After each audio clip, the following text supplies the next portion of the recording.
From a kid who idolizes neighborhood wise guys to a man whose life explodes in a single chaotic spiral, Goodfellas is not just a gangster movie. It's a confession, a cautionary tale, and a technical masterclass all rolled into one. Martin Scorsese didn't glamorize the life of crime so much as seduce the audience into it.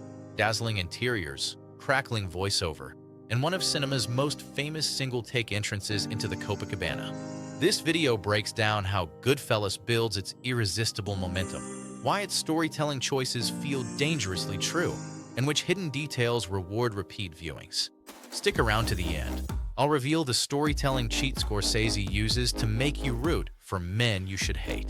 Goodfellas begins with a gangster's confession voiced by Henry Hill, the small-time kid who grew up believing mob life was the only route to power and respect. The film follows Henry's arc from wide-eyed adolescent to drug-addled informant across 3 decades. Scorsese and co-writer Nicholas Pileggi adapted this story from Pileggi's non-fiction book Wise Guy, and that factual backbone is what gives Goodfellas its documentary-like authority. The movie's 3-act shape is deceptively simple: initiation, ascendancy, and collapse.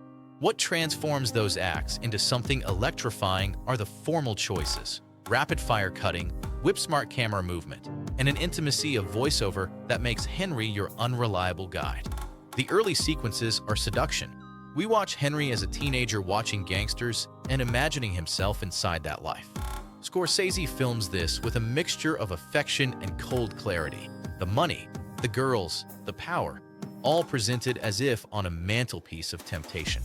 Henry's initiation into the crew of Jimmy Conway and Tommy DeVito feels almost like an elevation ceremony.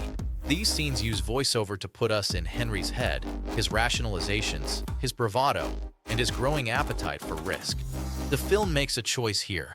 It doesn't hide Henry's moral compromises. Instead, it tracks them minute by minute, so we feel complicit in each step. Once Henry has access to the life, the film luxuriates in the rewards: suites at the Copacabana, large payoffs, family dinners, and the intoxicating rhythm of stolen success. It also begins to show how scale and visibility create new vulnerabilities. Scorsese stages the Copacabana sequence as one continuous, fluid shot that takes Henry and Karen from the street into the club in a single, seductive glide. This Steadicam walk-in does more than show a location. It performs Henry's status as insider. A camera that never cuts tells us, without words, that Henry moves through the world with privilege and momentum.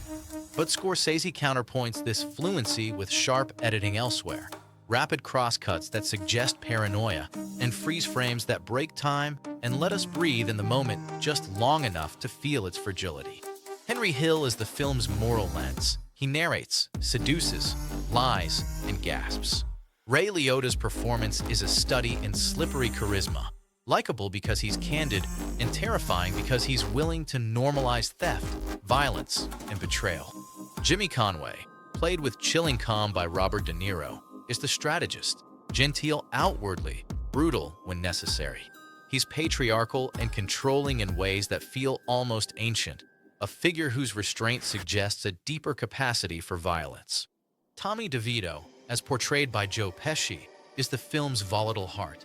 Pesci turns Tommy into a human danger, charming, hilarious, then suddenly murderous, and it's that unpredictability that earned him the film's only Academy Award. Karen Hill functions as moral counterpoint. She's seduced by the glamour but slowly recognizes the moral and legal costs, giving the film a conscience that Henry often lacks. The 3-minute, single-shot tracking sequence into the Copacabana is Goodfellas' signature move. It isn't a stunt for its own sake. It's a narrative device that condenses decades of Henry's social ascent into a single impressive exhale.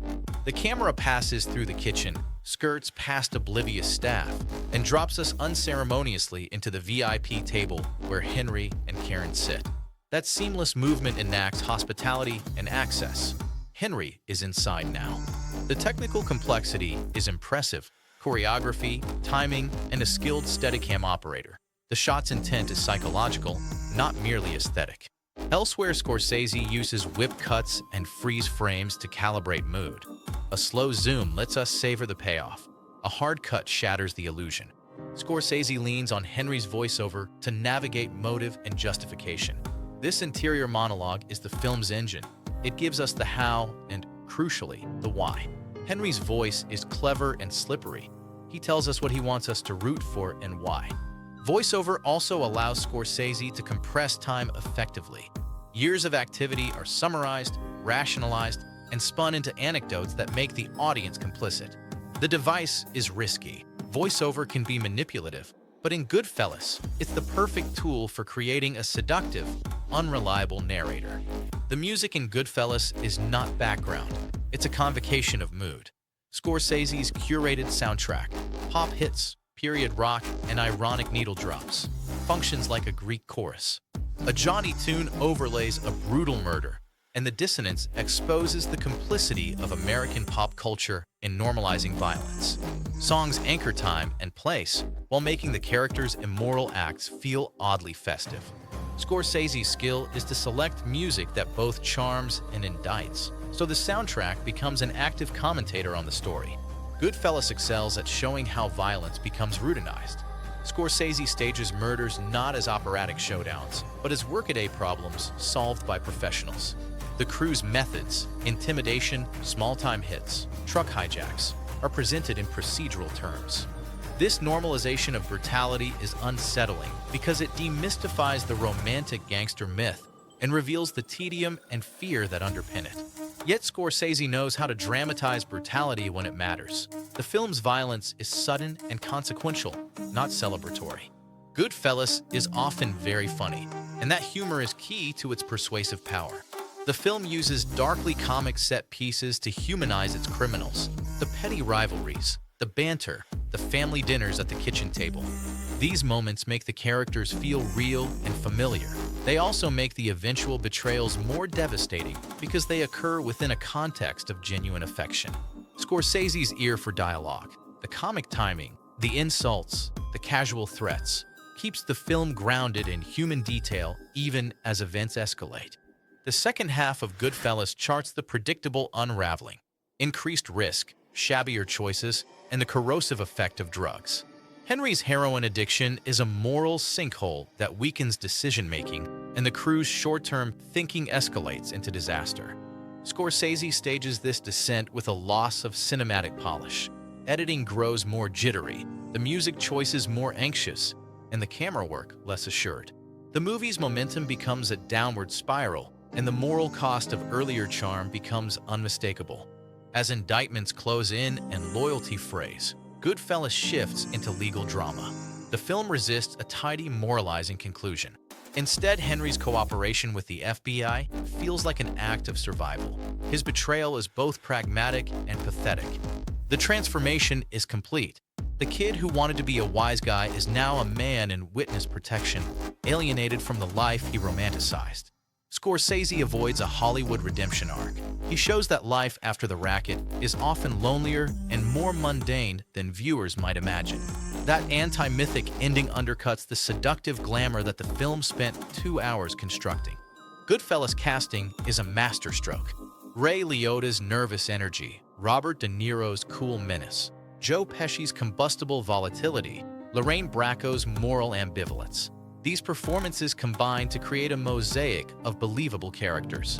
Scorsese also drew on an army of character actors and non-actors, several of whom would later populate TV shows like The Sopranos.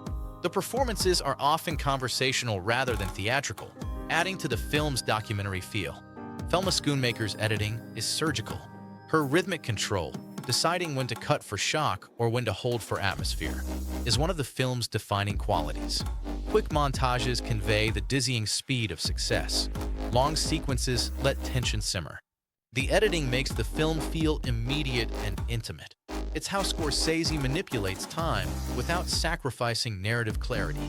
Goodfellas famously draws from real lives and real crimes, rooted in Henry Hill's story as chronicled by Nicholas Pileggi.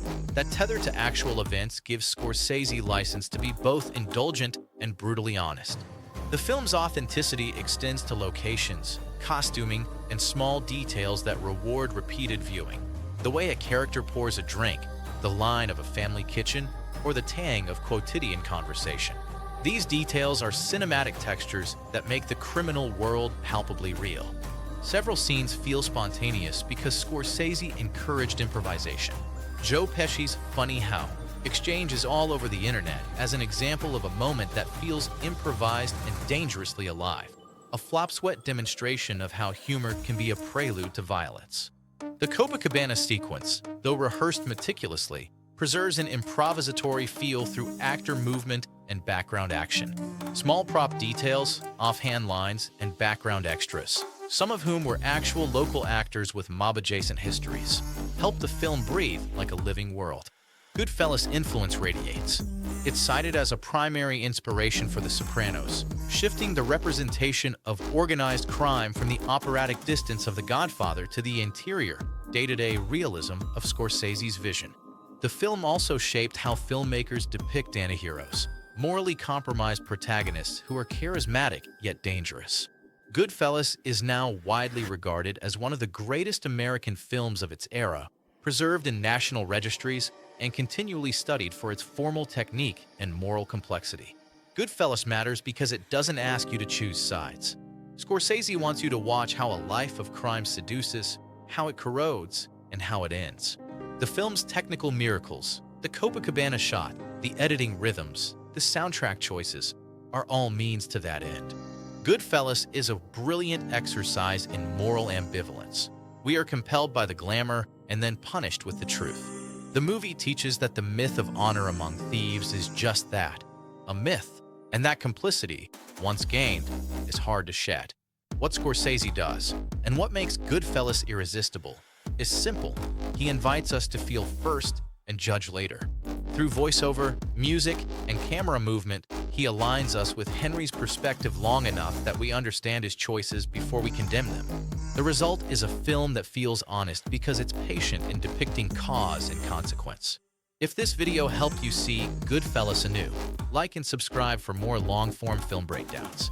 Tell me in the comments, which Goodfellas detail surprised you the most? The Copacabana shot, the funny how scene, or the way the soundtrack undercuts the violence.